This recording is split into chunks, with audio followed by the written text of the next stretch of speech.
في السماوات أو في الأرض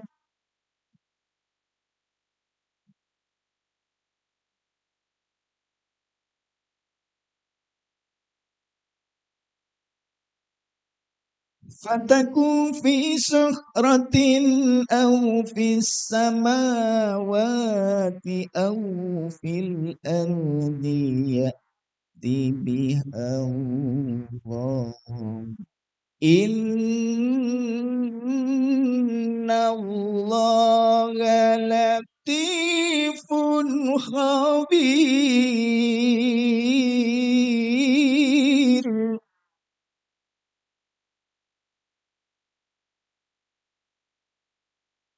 إن الله لطيف خبير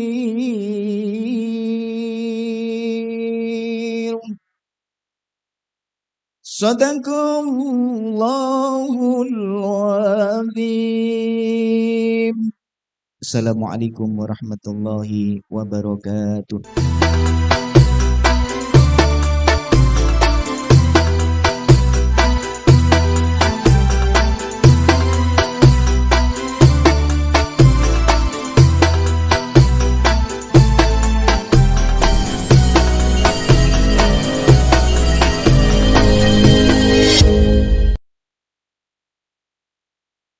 Shadaqallahul Adzim. Mudah-mudahan dengan bacaan ayat suci Al-Quran tadi, yang mendengar maupun yang membacanya mendapatkan rahmat dari Allah Subhanahu wa Ta'ala. Amin, amin, Allahumma amin. Para hadirin, para alim, para ulama, dan juga pemirsa dakwah Negeri Channel yang dimuliakan oleh Allah, menginjak acara selanjutnya, yaitu sambutan dari Sahibul Hajjah yang akan disampaikan oleh Kiai Abdul Aziz. Kepada beliau kami persilakan.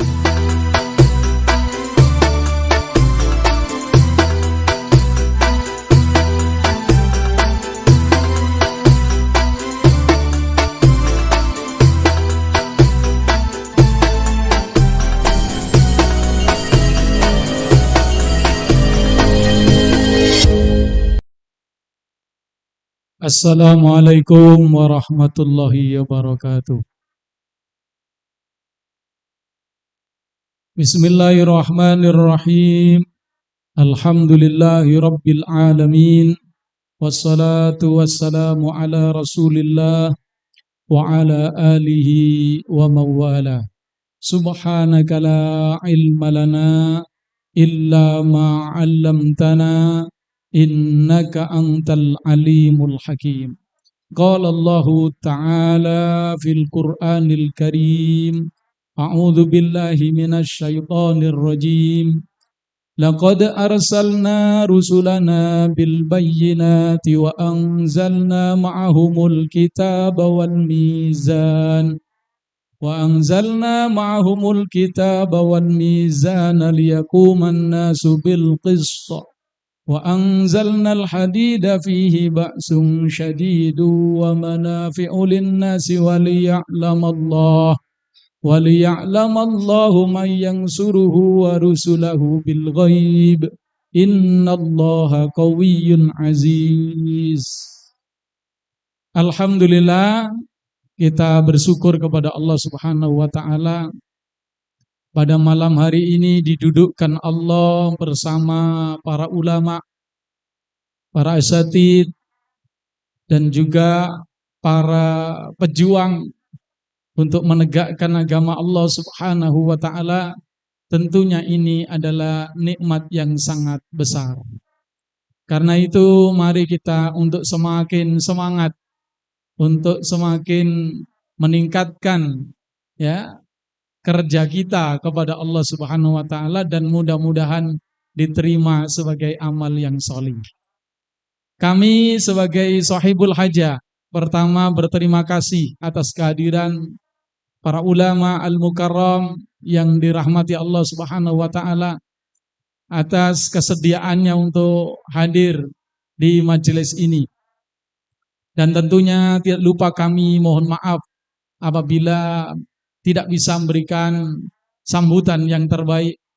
Tapi tentunya kita semua di sini insya Allah ya berbahagia dan bersemangat untuk semakin ketemu dan bersatu bersama untuk menyamakan pandangan, menyamakan perspektif ya sehingga ke depan kita bisa menjaga umat ini untuk lebih baik lagi. Dan target dari atau tema kita pada malam hari ini yakni untuk membahas solusi tentang problem yang terjadi yang kemarin dibahas di ILC kalau nggak salah dengan judul bom waktu yang telah meledak, yakni bentrokan antara TKA Cina dengan warga lokal di Morowali. Ya, dan ini memang yang selama ini dikhawatirkan oleh semua pihak. Nah, karena demi kecintaan kita semua, maka FKU Aswaja Gresik mengundang panjenengan semua untuk mendengarkan atau mendapatkan dari bagaimana sikap yang digariskan oleh Islam yang disampaikan oleh para ulama kita nanti. Dan kami tentunya sebagai sahibul hajah ya tak lupa bahwa memang kita semua harus ingat inilah pentingnya kita memiliki negara yang kuat sebagaimana diamanahkan Allah. Sebagaimana ayat yang saya baca di depan tadi, Allah sungguh telah mengutus para rasulnya. Disertai para rasul ini pertama ada bayinat, bukti-bukti nyata, bukti ilmiah. Karena itu Rasulullah SAW ba'da ba'satihi, sesudah beliau diutus sebagai rasul, makasa atau aqama fi Makkah, beliau tetap tinggal di Makkah sampai 13 tahun. Dan yang terjadi di situ adalah penyampaian bukti-bukti nyata, baik secara ilmiah untuk menghamba kepada Allah, untuk taat kepada Allah, maupun sampai tingkat mukjizat. Jadi bayinat. Setelah jelas semua itu, maka juga Allah sampaikan wa anzalna ma'ahumul kitabal mizan. Rasul ini diberikan Allah ada kitab, syariat dan mizan, keadilan. Di mana jika syariat ini diambil, pasti terjadi keadilan. Dan jika belum ada keadilan, berarti menunjukkan belum diterapkan syariat dengan benar. Walaupun menamakan syariat. Sekarang kan gitu ya Pak. Demokrasi katanya ajaran Islam. Lah kok nggak adil kan itu? Berarti belum. Ya, atau dikatakan sudah sesuai dengan Islam. Atau dikatakan kita sudah melaksanakan 80 sekian persen syariat. Nah, kalau belum terjadi keadilan berarti belum sempurna penerapan ini. Nah, termasuk belum sempurnanya karena yang berikutnya. Jadi setelah bayinat, kemudian kitab syariat, kemudian keadilan, maka Allah teruskan ternyata wa anzalnal hadid, dan kami turunkan al-hadid. Sampai nama surat ini dinamakan surah Al-Hadid. Apa makna Al-Hadid di sini? Yakni tadi untuk mengokohkan liyakuman nasu bil qist, di mana agama dan keadilan ini harus ditegakkan oleh manusia dengan seadil-adilnya. Begitu. Apa yang dimaksud adalah itsba'ur rusul, mengikuti Rasul, melaksanakan syariat Rasul. Dan melaksanakan ini tentunya tadi ada halangan, ada rintangan. Makanya Al-Hadid ini jadi untuk orang-orang yang membangkang. Ya. Jadi radian liman aba, untuk menghalau orang yang menghalangi. Ya, dan orang-orang yang memusuhinya. Makanya makna Al-Hadid itu apa? Makna Al-Hadid ternyata adalah kalau kita rujuk pada kitab-kitab tafsir, menunjuk atau menuju kepada negara yang kuat. Yakni asilah. Pertama adalah persenjataan militer. Dan tentunya persenjataan militer tidak mungkin dimiliki oleh pribadi. Tidak mungkin dimiliki oleh komunitas atau ormas. Yang wajar atau yang ideal adalah dimiliki oleh negara. Begitu. Ya, jadi negara yang kuat itulah yang diinginkan oleh Allah untuk menegakkan agama ini. Tanpa ini tidak bisa. Nah, kemudian makna selain hadid, maknanya senjata adalah al-alat, berbagai macam alat. Yusta'anu biha, yang digunakan untuk kehidupan sehari-hari, lil khirasa, untuk pertanian, untuk penenunan disebutkan itu, untuk pakai di selain pangan, kemudian sandang, juga semua alat, bahkan urusan makan, alat-alat masak. Semuanya ini adalah butuh tadi teknologi. Dan teknologi ini tadi menjadi pasangan dari tegaknya agama. Kalau kita tidak punya negara yang kuat di dalam tadi militer, persenjataan, dan tadi teknologi, maka Islam dan keadilan tidak akan bisa terlaksana dengan baik. Nah, demikianlah, maka dengan adanya kejadian ini, tadi kita untuk semakin semangat melaksanakan perintah Allah yang ini, bahwa harus. Makanya ketika Rasulullah SAW mendapat serangan Ahzab tadi setelah beliau hijrah, ada negara, maka ada musuh yang memusuhi, maka di sini Ahzab ini Rasulullah SAW mengajak para sahabat untuk melawannya dengan bahkan dengan cara yang tadi sangat sulit, menggali parit yang sangat besar, lebar, tidak bisa dilompati kuda, tidak bisa dijangkau dengan kalau dibuat wot kalau orang dulu dari batang kurma. Ya, jadi seperti itu yang disampaikan di sini. Dan Rasulullah tadi, soalnya begini para jamaah atau para ulama yang dirahmati Allah, juga ada kadang para ulama yang mengatakan bahwa kita ini tidak perlu negara yang kuat. Kenapa? Karena Allah bisa membinasakan Amerika dan semua penjajah ini seperti membinasakan Namrud. Cukup dengan seekor nyamuk, bahkan nyamuknya pincang. Memang benar ada peristiwa itu dan ada dalam Quran, tapi Rasulullah ketika itu tidak melakukan itu. Para jamaah ini yang perlu kita cermati. Jadi binasanya semua musuh-musuh Rasulullah Muhammad SAW bukan dengan nyamuk yang pincang. Bukan dengan burung ababil, sebagaimana Abroha dibinasakan. Juga bukan dengan yang lain-lain, tapi dengan perlawanan. Begitu pula Sayyidina Umar menaklukkan Mesir atas perintah Rasul sejak beliau masih hidup. Dan baru terlaksana pada masa Sayyidina Umar. Bukan tadi Pak dengan burung ababil, bukan dengan nyamuk atau dengan dengan pasukan negara yang kuat, dengan teknologi yang canggih. Sampai Persia yang besar, raksasa dunia dijatuhkan. Bahkan Romawi juga sudah diserang oleh Sayyidina Umar. Nah, itulah fakta, makanya malam ini mudah-mudahan kita semakin mendapatkan pencerahan dan kita semua semakin untuk semangat mengemban tugas, mencerdaskan umat, mencerahkan umat agar segera mengambil tugas mewujudkan agama melalui negara yang kuat di dalam militer dan teknologi. Demikian, ada kurang lebihnya kami mohon maaf. Akhirul kalam. Wassalamualaikum warahmatullahi wabarakatuh.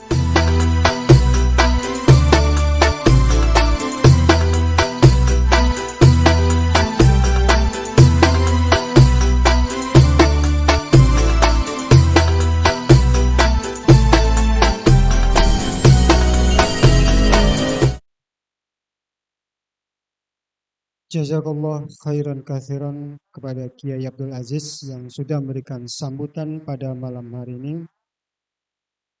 Para hadirin, para alim, para ulama, dan pemirsa dakwah Kiri channel rahimakumullah, menginjak acara selanjutnya, yaitu acara yang kita tunggu, yaitu acara kalimah ulama yang akan disampaikan oleh para ulama-ulama nantinya, yang sebagaimana tema yang kita bawa pada malam hari ini, yaitu bentrok TKA Cina versus Indonesia di Morowali dan solusinya dalam perspektif politik Islam.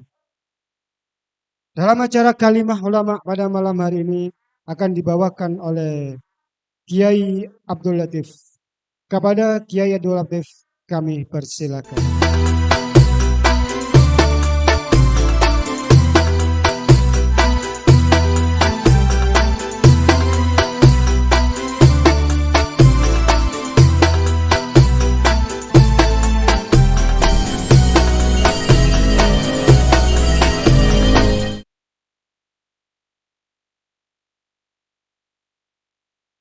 Assalamualaikum warahmatullahi wabarakatuh.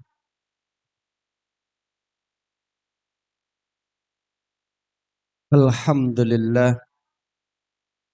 Alhamdulillahilladzi arsala rasulahu bil huda wa dinil haq liyudhhirahu ala dini kullih wa kafa billahi syahida. Asyhadu an la ilaha illallah lahu la syarika lah wa asyhadu anna Muhammadan abduhu wa rasuluhu la nabiyya ba'da. Allahumma salli wa sallim wa barik ala sayyidina Muhammad wa ala alihi wa ashabihi ajma'in. Subhanaka la ilma lana illa ma 'allamtana innaka antal alimul hakim. Rabbi shrah li sadri wa yassir li amri wahlul 'uqdatam min lisani yafqahu qawli, amma ba'du. Kepada al-mukarram, para alim, para ulama, sesepuh bina sepuh, para asatid, para kiai, dan juga para pemirsa channel YouTube Dakwah Kiri dimanapun berada, yang senantiasa dirahmati oleh Allah Subhanahu wa Ta'ala. Kita panjatkan puja dan puji syukur kehadirat Allah atas karunia limpahan rahmatnya, atas ketetapannya, atas iradatnya, sehingga kita semua bisa melangkahkan kaki-kaki kita ke majelis yang mulia ini untuk bersama-sama merundingkan kemaslahatan umat, bersama-sama membicarakan tentang persoalan yang menimpa umat di akhir-akhir ini dengan agenda Multaqa Ulama Aswaja Gresik Kesepuhan. Mudah-mudahan kehadiran kita semua pada malam hari ini senantiasa disertai dengan niat yang mukhlis semata-mata karena Allah Subhanahu wa Ta'ala, sehingga apa yang kita lakukan dicatat oleh Allah sebagai amal solih yang akan memberikan manfaat maslahat fid dunya wal akhirah. Salawat serta salam tetap terlimpahkan kepada junjungan kita Rasulullah sallallahu alaihi wasallam, juga pada keluarganya, para sahabatnya, para tabi'in, tabi'it tabi'in, para ulama, dan seluruh kaum muslimin yang senantiasa istiqamah di jalan Allah dan Rasulnya. Ayyuhal ulama wa afadir rahimakumullah. Kalau kita dengarkan di berbagai media fakta yang terbaru, bentrok antara tenaga kerja asing, khususnya dari Cina, dan tenaga kerja lokal atau tenaga kerja pribumi atau dari Indonesia ini terjadi sangat luar biasa, di mana kita bisa melihat tenaga kerja asing mengalir deras ke negeri kita, sementara di negeri kita sendiri setiap tahun bertambah para pengangguran-pengangguran. Tidak hanya itu, kualitas tenaga kerja asing pun hampir tidak semuanya profesional. Artinya kadang juga bahkan lebih rendah kualitasnya dibanding dengan tenaga kerja sendiri. Namun apa yang terjadi, tenaga kerja asing senantiasa mendapatkan keistimewaan baik dari segi kesejahteraan ataupun yang lain. Inilah yang memicu terjadinya miskomunikasi, terjadinya kericuhan, bentrok antara tenaga kerja asing khususnya Cina yang hadir di sini dengan kemudahan-kemudahan dan fasilitas yang diperolehnya dengan tenaga kerja Indonesia. Oleh karena itu, Pada malam hari ini ayuhal ulama wa fadil terhadir di majelis yang mulia ini dalam rangka untuk mencari solusi bersama bagaimana pandangan Islam tentang hal ini. Oleh karena itu pada malam hari ini dari Multaqo Ulama Aswajan Gresik Kesepuhan mengambil tema bentrok TKA Cina versus pekerja Indonesia di Morowali dan solusinya dalam perspektif politik Islam. Alhamdulillah telah hadir bersama kita para ulama-ulama yang sangat luar biasa.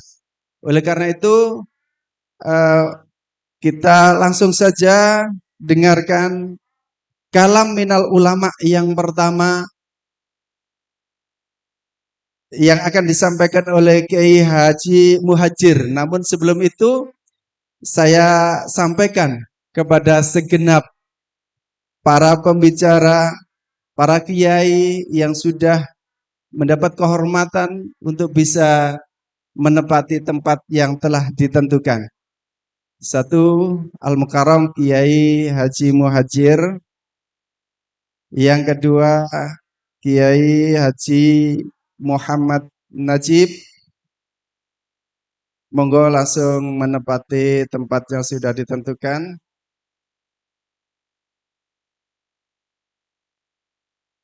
Yang ketiga, Kiai Haji Ali Muzayyin, Kiai Abdul Arham, Kiai Haji Farhan Abdul Hamid, dan juga Abah Muzaki.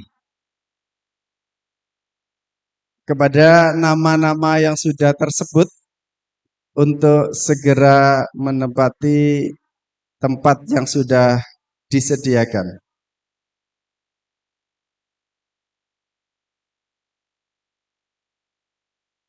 Ayyuhal ulama wa afaldi rahimakumullah. Pertemuan para ulama pada malam hari ini tentu karena terdorong keimanan yang kuat untuk bagaimana mencari solusi yang tentunya tidak hanya menyelesaikan masalah, tapi solusi itu bagaimana solusi itu mendapatkan ridha Allah sehingga menjadi jalan kita menuju surga Allah Subhanahu wa taala. Ayol ulama wa fadhil rahimakumullah, para pemirsa channel YouTube Dakwah Kiri yang dirahmati oleh Allah Subhanahu wa taala, kita dengarkan kalam minal ulama yang pertama. Beliau adalah Kiai Haji Muhajir. Kepada beliau tafadhal maskur.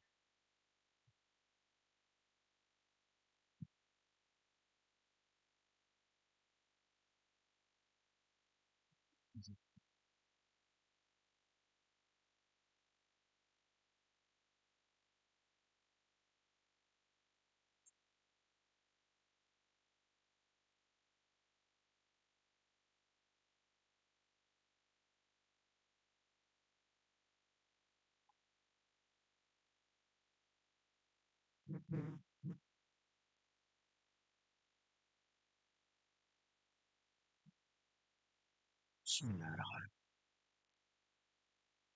Assalamualaikum warahmatullahi wabarakatuh.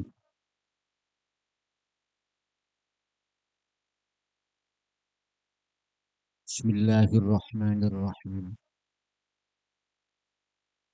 Alhamdulillahilladzi karramana bil Mustafa Muhammadin Habibina.